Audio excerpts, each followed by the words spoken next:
ये है वो पुनर्जन्म जो जीते जी होता है बार बार पुनः पुनः। आई एम एक्स थे आप, ठीक है, आई एम एक्स, मैं एक्स हूं, थे आप, ठीक है। एक्स चला गया जिंदगी से क्योंकि वो आपकी कामना तो पूरी कर नहीं सकता, उससे जुड़े ही किस लिए थे, कामना पूरी करें, और तो जुड़ने कोई औचित्य है। तो बचा क्या, मैं। अब मैं तो मिथ्या है, तो बचा क्या, कुछ नहीं।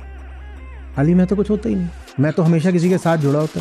तो मृत्यु हो गई क्योंकि कुछ नहीं बचा। जब कुछ ना बचे उसी को मृत्यु बोलते हैं ना, तो ये मृत्यु, अब कुछ नहीं बचा। फिर अगला जीवन शुरू होता है। अब किसके साथ जाके चिपकेगा वो, वाई के साथ जाके। तो अब ये आपका पुनर्जन्म हो गया इसी जन्म में,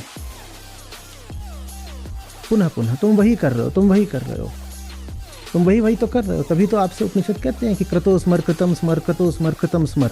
तुम वही कर रहे हो, एक से टूटते दूसरे जुड़ते, और ये तुम्हारी एक नई जिंदगी शुरू हो जाती है। सब कुछ बदल गया। तो बताओ तुम हो कौन फिर, जब तुम्हारा सब कुछ स्थितियों पे ही निर्भर करता है। तो स्थितियां बदलने पर माने तुम पूरी तरह से मिट जाते हो गई ना मृत्यु। और वो मृत्यु बड़ी कष्टदायक होती है। और उस मृत्यु के बाद ऐसा भी नहीं कि मृत्यु के बाद अगला जन्म आ जाता है, एक्स के बाद वाई आ जाता है। तो माने एक बार कहीं गए, पीटे, कष्ट भोगा, और अब दोबारा कहीं और जा करके फिर वही कर रहे हो, माखी गुड़ में धंस रही, पंख रहे लपटाए। पुनर्जन्म समझ में आ रहा है क्या है। तो एक तो है पुनर्जन्म वो जो प्रकृति का होता रहता है, और उसकी हम बात करते हैं कि सागर लहराता है, वृक्ष से पत्ता टूटता है, नया पत्ता लग जाता है। और एक पुनर्जन्म वो भी है जो इसी जिंदगी में प्रतिपल होता है, मूढ़ के लिए, अज्ञानी के लिए। आज यमराज बहुत प्यार से, आप लोग कहते हो ना, आचार्य जी कड़वा बोलते, देखो पहला तो बोला है बाल, फिर बालक बुद्धि हो तुम, वयस्क नहीं हो पा रहे, इमेच्योर। तो आम आदमी जीता है इस तल पर, व्यवहारिक और प्रातिभाषिक के बीच में कहीं वो झूलता रहता है। ज़्यादातर तो उसको अपनी कल्पनाएं ही पसंद है, नशे में झूम रहा है। तो कौन सा तल होता है। और ज़िंदगी जब चोट मारती है तो थोड़ी देर के लिए इसे कहाँ जाता है, बिल्कुल एकदम मस्त गुनगुनाते हुए, सीटी बजाते हुए सड़क पे चले जा रहे थे। कल का दिन तो ऐसा है, बड़ा हसीन है। ये कौन से तल में जी रहे हैं, मैंने क्या कहा, जी रहे हैं, ठीक है। तो जीवन की बात है, हमने क्या कहा था, शाम पर आया हूँ मैं, आया किसका द्योतक है, गति। और गति कहाँ पाई जाती है, जीवन में, है ना। कृष्ण कहते हैं ना अध्याय 2 में कि प्रकृति माने गति। तो जीवन की बात हो रही है। उपनिषदों की कोई भी बात जीवन से हटकर नहीं है, ये बात अच्छे से पकड़िएगा। ये बातें आप नहीं पकड़ते हैं तभी कहते हैं कि अरे मैं गया, ताऊ जी से बात कर रहा था, उन्होंने फलाना तर्क दे दिया, मेरे पास कोई जवाब नहीं है। क्योंकि मैं जो बोल रहा होता हूँ आप उसके मर्म तक नहीं पहुँचते, आप उससे जिज्ञासा का संबंध नहीं बनाते। हम्म? तो अभी ऐसा लगता है कि माहौल है, बढ़िया है, सब स्पष्ट है, सब समझ में आ रहा है। पर जब ये माहौल नहीं रहता है और आप अपने दम पर होते हो अकेले, तो फिर आप पाते हो कि आप फंस गए, अब हम क्या जवाब दें। और जवाब देते भी हैं तो उसमें कोई विश्वसनीयता, प्रामाणिकता नहीं रहती, दम नहीं रहता, है ना। तो व्यवहारिक प्रातिभाषिक में आम आदमी जीता है, और हम कह रहे हैं कि उपनिषदों का संबंध जीवन से है और किसी से नहीं है। और जीवन का ही तल है पारमार्थिक। पर माने परलोक नहीं है वो, पर माने पारमार्थ है, पारमार्थिक तल है। उपनिषद किसी परलोक, स्वर्गलोक, ये लोक वो लोक की बात नहीं करते। सारे लोक क्या हैं, मन है, मन। जैसा तुमने अपने पास इकट्ठा कर लिया है संसार, वही तुम्हारा लोक हो गया कि नहीं हो गया। यहीं इसी कक्ष में कोई चूहा मौजूद होगा, यहीं बैठा है, उसके लोक में क्या चल रहा है, सत्र चल रहा है। तो जो तुम्हारे लिए महत्वपूर्ण है वही तुम्हारा लोक है, वहीं तुम जी रहे हो। तो अगर कभी प्रतीकात्मक तौर पर कहा भी जाए कि ऐसा लोक वैसा लोक, तो हमेशा सोचना चाहिए कि मन की बात हो रही है। तो लिखिए सब लोक मन है, सारे लोक मन है। और मन हम बहुत अच्छे से जानते हैं क्या है। मन उन सब विषयों का समुदाय है, संग्रह है, समुच्चय है, जो किसने इकट्ठा करे हैं? अहंकार ने। चूहे ने क्या इकट्ठा करा है? कहीं दो चार दाने वाने दाब के बैठ गया होगा, यहाँ पे है, ये नीचे कपड़ा है, उसको काट रहा होगा, कुछ योजना भी बना रहा होगा। ये सब भी करते हैं, इधर उधर बहुत ध्यान से देख रहा होगा, किसको काट लूं, कहाँ भग जाऊं, ये इतने बैठे हैं, इनमें कोई बिल्ली जैसी तो नहीं दिख रही। उनका यही है लोक। जो तुम्हारी सामग्री मानसिक, वही तुम्हारा लोक है, और कोई लोक नहीं होता। लोक माने कोई ऐसी जगह नहीं होती जो तुम्हारे शरीर से बाहर है। आप ऐसा कथाओं में देखते हो ना, उनमें चित्रण होता है कि आप उड़ के फलाने लोक में पहुंच गए। उसमें क्या होता है, आप तो आप ही हो। आपको जब दिखाया जाता है दूसरे लोक में, तो आप तो नहीं बदल जाते, आप वैसे के वैसे ही रहते हो, है ना? क्या नाम है तुम्हारा? कोई भी? प्रियांशु। तो हम दिखाएं कि प्रियांशु दूसरे लोक में पहुंच गया। पहली तस्वीर में दिखाया प्रियांशु यहाँ पे है, इह लोक में, और वहां पे वह लोक में। वह लोक कुछ नहीं होता, पर इह से तुकांत हो रहा है तो ठीक है।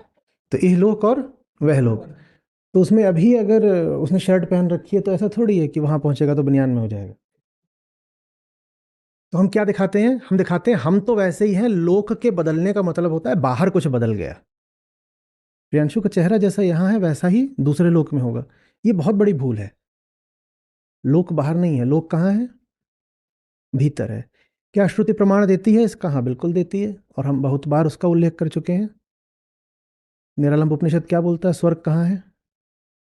क्या स्वर्ग को कोई भौगोलिक जगह, हम्म, या स्थान की किसी विशेष अवस्था या विशेष बिंदु से इंगित किया गया है? क्या कहा गया है? स्वर्ग क्या है? और संगति माने क्या? जो मुझसे बाहर रखा हुआ है। आपके आपसे बाहर ये लोग बैठे हुए हैं, अभी क्या आप इनकी संगति कर रहे हैं? आप किसकी संगति कर रहे हैं? तो बात बाहर वाले की नहीं। ये सब बहुत मूल सिद्धांत हैं वेदांत के, इनको नहीं समझोगे तो किसी से बात नहीं कर पाओगे। दूसरे को समझाना तो दूर रहा, अपनी ही जिंदगी में सही निर्णय नहीं ले पाओगे, अपनी ही माया में फंस जाओगे।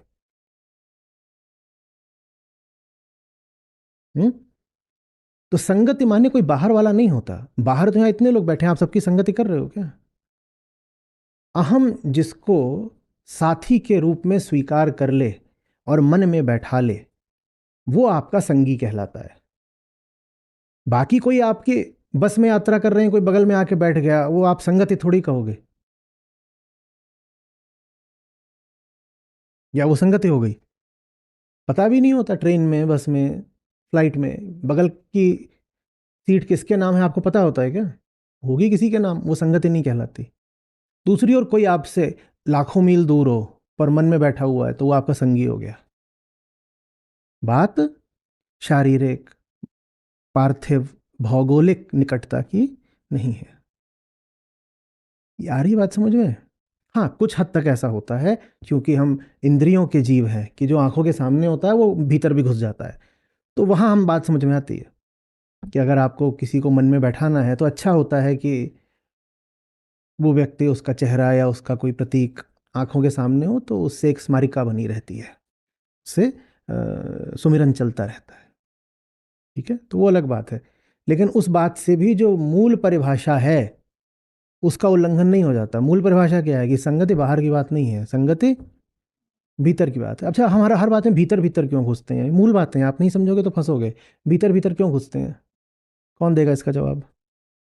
मुझे कुछ भी समझाना होता है, आपसे कोई बात कहता हूँ तो कहता हूँ बाहर की नहीं, भीतर की बात है। और बाहर की बात भी उसी हद तक है जिस हद तक बाहर का माहौल भीतर के माहौल को प्रभावित करता है। तो हम ये नहीं कह रहे कि बाहर का कोई महत्व नहीं है, पर बाहर का महत्व तो बस उसी हद तक है जिस हद तक बाहर की चीज़ भीतरी चीज़ बन जाती है। ठीक है, हम भीतर की बात इतना क्यों करना चाहते हैं?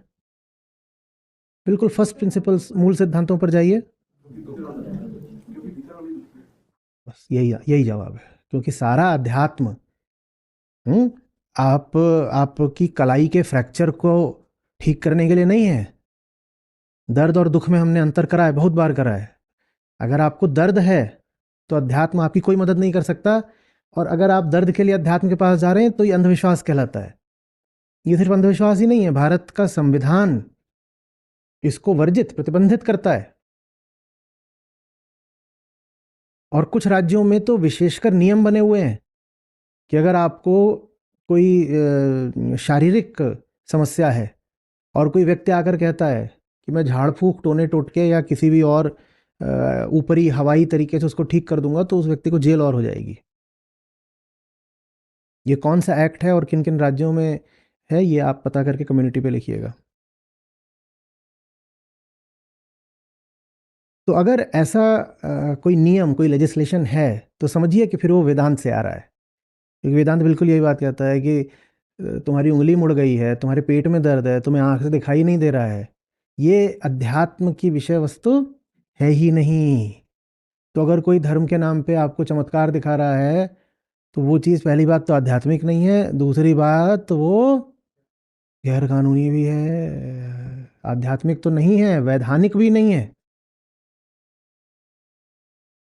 आ रही बात समझ में? दर्द के लिए नहीं है अध्यात्म। दर्द, हाँ, कुछ साइकोसोमेटिक हो गया हो तो अलग बात है। साइकोसोमेटिक समझते हैं? हम्म, कि मन तड़प रहा था तो उसके कारण सर दर्द हो गया, ये होता है ना, कि बिना बात के किसी चीज की चिंता कर ली या अपमान लग गया या कोई और क्षोभ आ गया, तो उसके कारण सर दर्द हो गया। हाँ, ऐसे में अध्यात्म मदद कर देगा, ऐसे में कर देगा। पर आपको ब्रेन ट्यूमर है, इसमें अध्यात्म क्या करेगा? कुछ नहीं, कोई इलाज नहीं हो सकता अध्यात्म के माध्यम से। उपनिषदों के पास इसके लिए मत चले जाइएगा। हाँ, इतना जरूर है कि वो जो ब्रेन ट्यूमर है उसका दर्द आपका दुख ना बने, इसमें उपनिषद पूरी पूरी सहायता कर देंगे आपकी।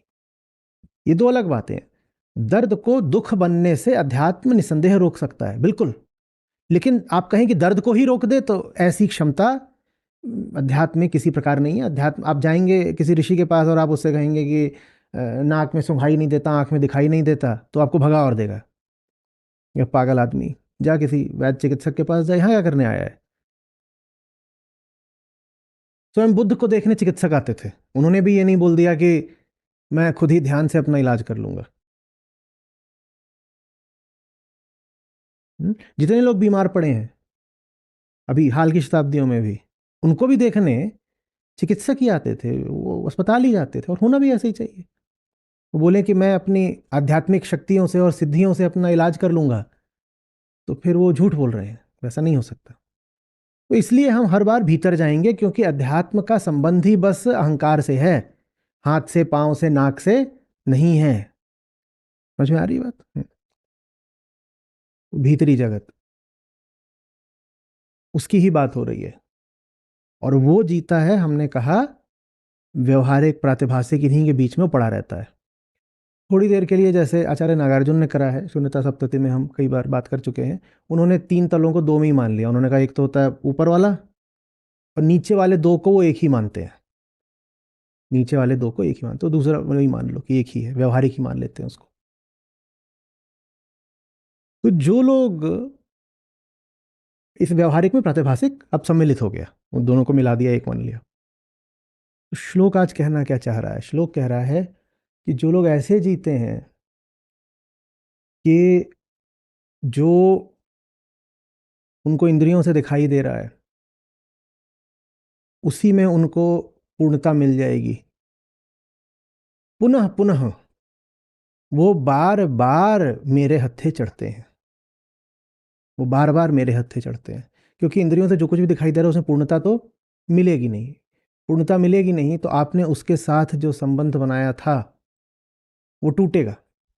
ये बिल्कुल गणित के समीकरण के चरणों की तरह है, उसको समझिए अच्छे से। आप अपने आप में अहंकार, अपने आप में तो कुछ होता नहीं। साथ चलना, और ना समझ में आ रहा हो तो बता देना। क्योंकि कठोपनिषद में ये उन श्लोकों में से है जिनका बहुत उल्टा पुल्टा अर्थ लिया गया है, ने सभी को कर दिया है। अहंकार अपने आप तो कुछ होता नहीं, ठीक है ना। वो जिससे जुड़ा होता है वही उसकी जान और जिंदगी बन जाता है, ठीक है ना। मैं पुरुष हूं, ये स्त्री बैठी है, अहंकार किससे जुड़ा हुआ है? देह से। देह से। देह से। तो मैंने ये भी नहीं कहा कि मैं देह से जुड़ा हुआ हूं, मैंने क्या बोल दिया? मैं तो देह ही हूं, और देह का जो लिंग है वो मेरा लिंग हो गया। देह की जो अवस्था है मेरी अवस्था, मैं बीमार हूँ, मैं बीमार हूँ या देह बीमार है, देह बीमार है, मैं बीमार हो गया, क्योंकि वो खुद कुछ नहीं होता। माने वो जिस विषय से जुड़ता है वही उसकी ज़िंदगी बन जाता है। माने अगर विषय परिवर्तित हो गया तो पुरानी ज़िंदगी खत्म हो गई और एक नया जीवन शुरू हो गया, ये समझो। ये है वो पुनर्जन्म जो जीते जी होता है बार बार पुनः पुनः। आप किसी एक के साथ थे तो आपकी एक ज़िंदगी थी, ठीक है, और जब आप टूटते हो उससे तो क्या आप बचते हो वही जो आप पहले थे? तो आप कहोगे कुछ तो बचता होगा, नहीं कुछ भी नहीं बचता होगा, क्योंकि जो बचता है भाई, आई एम एक्स थे आप, ठीक है, आई एम एक्स, मैं एक्स हूं थे आप, ठीक है। अब मैं को एक जिंदगी, एक परिभाषा मिली हुई थी, किसके नाम से? एक्स के नाम से, ठीक है। एक्स चला गया जिंदगी से क्योंकि वो आपकी कामना तो पूरी कर नहीं सकता, उससे जुड़े ही किस लिए थे? कामना पूरी करें, और तो जुड़ने का कोई औचित्य है नहीं। तो जुड़े, उससे कामना पूरी हुई नहीं, या संयोग ऐसा आया कि वो टूट टाट के चला गया, कुछ हुआ, मर गया, ब्रेकअप हो गया, कुछ हो गया, तो बचा क्या? मैं। अब मैं तो मिथ्या है, तो बचा क्या? कुछ नहीं। तो जीवन जो था वो था ही एक्स के दम पर, और वो जीवन ही मिथ्या है, वो अलग बात है। ऐसा जीवन जो किसी विषय पर आश्रित हो, जीवन ही मिथ्या है, पर जीवन था ही किसके दम पर? एक्स तो चला गया, तो बचा क्या? मैं बचा। और खाली मैं तो कुछ होता ही नहीं। आज तक खाली मैं देखा है? खाली मैं देखा कभी? खाली में तो कुछ होता ही नहीं, मैं तो हमेशा किसी के साथ जुड़ा होता है। तो मृत्यु हो गई क्योंकि कुछ नहीं बचा। जब कुछ ना बचे उसी को मृत्यु बोलते हैं ना, तो ये मृत्यु, अब कुछ नहीं बचा। फिर अगला जीवन शुरू होता है, अब किसके साथ जाके चिपकेगा वो? वाई के साथ जाके। तो अब ये आपका पुनर्जन्म हो गया इसी जन्म में, पुनः पुनः तुम वही कर रहे हो, तुम वही कर रहे हो, तुम वही वही तो कर रहे हो। तभी तो आपसे उपनिषद कहते हैं कि क्रतो स्मर कृतम स्मर, क्रतो स्मर कृतम स्मर। तुम वही वही कर रहे हो, एक से टूटते दूसरे जुड़ते, और ये तुम्हारी एक नई जिंदगी शुरू हो जाती है। बड़े नाटकीय रूप से महिलाओं के साथ तो ऐसा होता है, उनके तो नाम ही बदल जाते हैं। भाई आप कौन हो, आपका नाम हो, वो एक के साथ थी, अब किसी और के साथ है, उसका तो नाम ही बदल गया। तो बताओ नई जिंदगी शुरू हुई कि नहीं हुई? और ये तो हम बात कर रहे हैं बस कि उसका जो पति था वो बदल गया। अब पति का धर्म भी दूसरा हो तो नाम पूरा ही बदल जाएगा, पूरा ही नाम बदल जाएगा, सब कुछ बदल गया। तो बताओ तुम हो कौन फिर? जब तुम्हारा सब कुछ स्थितियों पे ही निर्भर करता है, तो स्थितियां बदलने पर माने तुम पूरी तरह से मिट जाते हो गई ना मृत्यु। और वो मृत्यु बड़ी कष्टदायक होती है। और उस मृत्यु के बाद ऐसा भी नहीं कि मुक्ति हो गई है, उस मृत्यु के बाद अगला जन्म आ जाता है, एक्स के बाद वाई आ जाता है। तो माने एक बार कहीं गए, पिटे, कष्ट भोगा, और अब दोबारा कहीं और जा करके फिर वही कर रहे हो, माखी गुड़ में धंस रही, पंख रहे लपटाए। तो माखी ऐसा एक बार करे तो अलग बात है, ये वो माखी है जो बार बार यही करती है। हाँ, गुड़ का आकार प्रकार रूप रंग नाम बदलता रहता है, तो हमें लगता है इस बार एक नया प्रयोग है। पर गुड़ कोई भी हो, मक्खी की कामना तो मूल वही है ना, ये इसको पा करके संतुष्ट हो जाऊंगी। पुनर्जन्म समझ में आ रहा है क्या है? तो एक तो है पुनर्जन्म वो जो प्रकृति का होता रहता है, और उसकी हम बात करते हैं कि सागर लहराता है, वृक्ष से पत्ता टूटता है, नया पत्ता लग जाता है वो। और एक पुनर्जन्म वो भी है जो इसी जिंदगी में प्रतिपल होता है, मूढ़ के लिए, अज्ञानी के लिए। आज यमराज बहुत प्यार से, आप लोग कहते हैं ना आचार्य जी कड़वा बोलते, देखो पहला तो बोला है बाल, फिर बालक बुद्धि हो तुम, वयस्क नहीं हो पा रहे, इमेच्योर, रिटार्डेड हो, अरेस्टेड ग्रोथ है बाल। दूसरा क्या बोला? वित्त मोहेन, मोहित हो, भ्रमित हो। तीसरा बोला मूढ़म, माने बेवकूफ हो। और ये सब कुछ एक वाक्य में। इल्जाम मुझ पे लगता है कि आप मीठा नहीं बोलते, ये देखो। हम जो हरकत करते हैं उस पर यही तो बोलेंगे ज्ञानी लोग कि तुम ऐसे हो, क्यों? क्योंकि तुम लगे हुए हो इसी दुनिया में अपनी उम्मीदें बांधकर। और क्या कह रहे हो? अयम लोको नास्ति पर, मेरे इस लोक से परे कुछ नहीं है। हमने क्या कहा? लोक माने क्या होता है? मन। कि माने मेरे मन में जो चल रहा है, मेरे विचार, मेरी मान्यताएं, मेरे विषय, वही सब कुछ है, और उसी से मुझे पूर्णता, तृप्ति, संतुष्टि मिल जाएगी। इसी से सब कुछ हो जाना है। जो ऐसा मानते हैं, यमराज कह रहे हैं, उनसे तो मैं बहुत प्यार करता हूं। उनसे मैं बार बार मिलता हूँ। यमराज कोई वो थोड़ी है कि जब मर रहे होगे तभी आएगा भैंसा। तुम्हारे साथ ही लगा हुआ है, उसी पे सवार हो दिन रात। पुनः पुनः हमने अपने आप को बड़े सस्ते में छोड़ दिया है, ये कह के कि ये जो हमारा कथित जीवन होता है और उसका जब अंत होता है तो एक पल आता है जब जो यमराज हैं वो आते हैं। नहीं नहीं नहीं नहीं नहीं, दार्शनिक तल पर ये जो जीवन है वो बीत ही रहा है भैंसे की पीठ पर। नहीं, पीठ पे तो बहुत आराम है, भैंसे की सींग पर। कैसा लग रहा है? उसकी सींग है, वैसे गोल नहीं है उसकी, ऐसी है। उसी पे हम बैठे हुए हैं, इसको हम जिंदगी कहते हैं। और जब बहुत दर्द होता है तो एक सींग से कूद के दूसरी पे बैठ जाते हैं, और कूद के जाते हैं बिल्कुल खच। अब वहां जब दर्द होता है तो वहां से उठ के फिर पुरानी सींग पे आके खच बैठ जाते हैं। यही है पुनर्जन्म, यही है पुनर्जन्म। दो सींग ऐसी थोड़ी हो, द्वैत के द्योतक है। बेटा यहां से उठोगे तो यहां गिरोगे, और यहां से उठोगे तो यहां गिरोगे। मुक्ति नहीं चाहिए तुमको। जहां कष्ट है उसको तो छोड़ दोगे भले ही, पर यह नहीं कहोगे कि छोड़ ही दिया, कहोगे इसको छोड़ा है तो कुछ और चाहिए, इसको छोड़ा है तो अब कुछ और चाहिए। अरे बात समझ में है? हम्म? तो न सांपरायः प्रतिभाते, जो जिनको ये जरा भी एहसास ही नहीं होता कि वो जिसको अपना लोक बनाए बैठे हैं उसके आगे भी कुछ है। वो जिसको अपना ज्ञान माने बैठे हैं वो झूठा है, और सच्चाई उसके आगे है, जिनको ये नहीं पता चलता। हम्म? जो किन चीजों में पड़े हुए हैं, जो प्रमाद में फंसे हुए हैं और पैसे के लोभ में फंसे हुए हैं। प्रमाद्यंत वित्त मोहिन, वित्त पैसा, पैसे ने जिनको मोहित कर रखा है। प्रमाद, प्रमाद माने आलस, मौज मस्ती, जो इसमें फंसे हुए हैं। ऐसे जो मूढ़ हैं इनको यही लगता है कि इन्होंने जो अपनी धारणा मान्यता बना रखी है उसके अतिरिक्त और कुछ तो है ही नहीं। माने ले देखिए, ये भरपूर आत्मविश्वास से भरे हुए हैं। इससे भरे हैं आत्मविश्वास। ये दुनिया है, अपन इधर ही पैदा हुआ रहा, और क्या करने को? मौज काटने को। पिट रोज रहे हैं, लेकिन भरोसा पूरा है कि इसी दुनिया में पैदा हुए हैं मौज काटने को, और दुनिया को ही भोग के मौज काट भी लेंगे। दो चार कहीं से झूठी कहानियां पकड़ रखी हैं कि देखो वो है, वो जीवन में कितना सफल है, उसने ऐसा ऐसा कर लिया, और भाई की फुल ऑन मस्ती चल रही है ना। और कैसा दिल गदगद सा हो जाता है, रोंगटे से खड़े होने लग जाते हैं जब ऐसा कोई उदाहरण सामने आ जाता है। फुल ऑन मस्ती, यही सब तो, यही भाषा। और क्या चल रहा है ये जांचने के लिए हम कभी उस विषय के पास भी नहीं जाते कि सचमुच क्या चल रहा है। जानबूझ के नहीं जाते, क्योंकि अगर जाके देख लेंगे कि जिनको हम इसी लोक में सफलता का और तृप्ति का अ, अ, पर्याय मानते हैं, वो सचमुच कैसे हैं, तो हमारी आशाएं भी टूटेंगी फिर। हमारी आशाएं अगर टूटेंगी तो जितना भीतर सुरक्षा बना ली है और सुविधा बना ली है, भीतर एक लोक बसा लिया है, वो लोक उजड़ जाएगा ना। वो सामने वाले में भरोसा इसलिए करते हो ताकि भीतर अपने ऊपर जो भरोसा है वो बना रहे। जो सामने वाला है, अरे वो कितना सफल है, इसी तरीके से ये भी कि वो देखो कितना विफल है।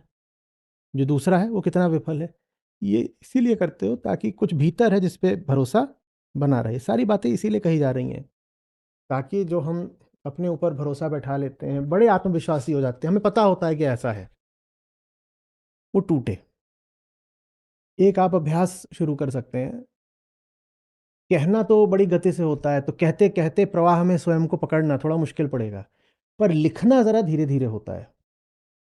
और लिखते तो हम लोग हैं ही, कोई कविता कहानी गजल उपन्यास नहीं लिखते, लेकिन व्हाट्सएप तो लिखते हैं। जब कुछ लिखा करो तो उसे पढ़ा करो, और उसमें पाओ कि भरोसा बहुत है तो ठिठक जाया करो। कुछ भी लिखा करो तो अपने आप से पूछा करो ये इतना भरोसा आया कहाँ से, इतना भरोसा आया कहाँ से।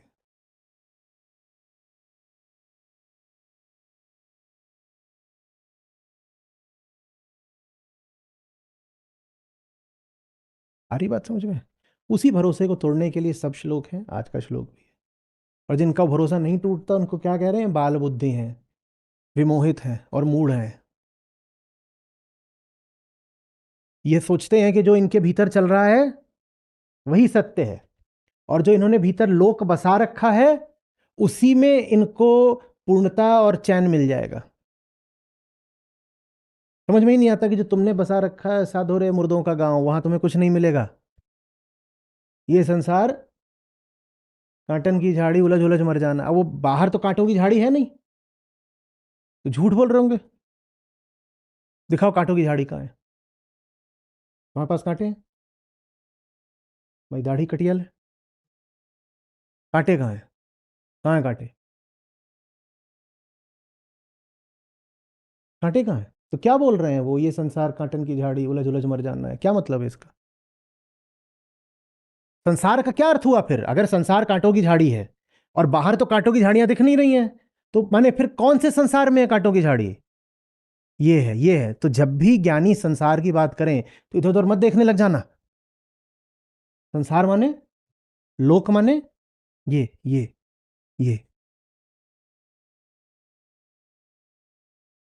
सारी बात समझ में है? हम्म। कहाँ फंसे रहते हैं उन्हें लगता है कहाँ कहाँ चैन मिल जाएगा। तो दो तीन उदाहरण दे दिए हैं। कह रहे हैं कि एक तो इनको लगता है कि प्रमाद में मिल जाएगा। हम्म। तो दूसरा इनको लगता है कि वित्त में मिल जाएगा, पैसे में और सुख सुविधा में, तमसा में। प्रमाद और प्रमोद बहुत विपरीत होते हैं। प्रमोद माने क्या होता है? वो आनंद का पर्याय है, और प्रमाद तमसा का पर्याय है।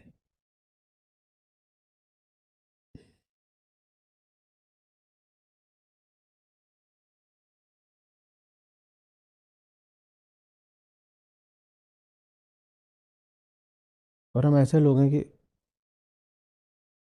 हमें हमें भौतिक आयाम के अलावा कुछ समझ में ही नहीं आता। तुमने कहा प्रमोद का रिश्ता किससे है? आनंद से। आनंद तो पारमार्थिक होता है, भौतिक तो होता नहीं। और हमने प्रमोद से बना लिया मोदक। मोदक जानते हो किसको बोलते हैं? प्रमोद मोदक किसको? लड्डू। बोले यही खा के आनंद मिल जाएगा। जिसको खा के प्रमुदित हो जाओ उसको मोदक बोलते हैं।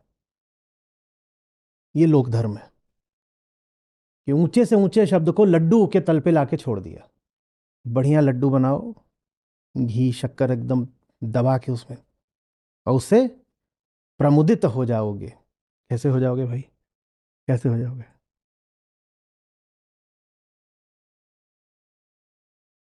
हम्म।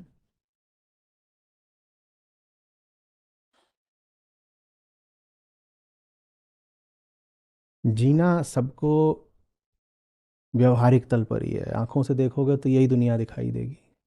ठीक है।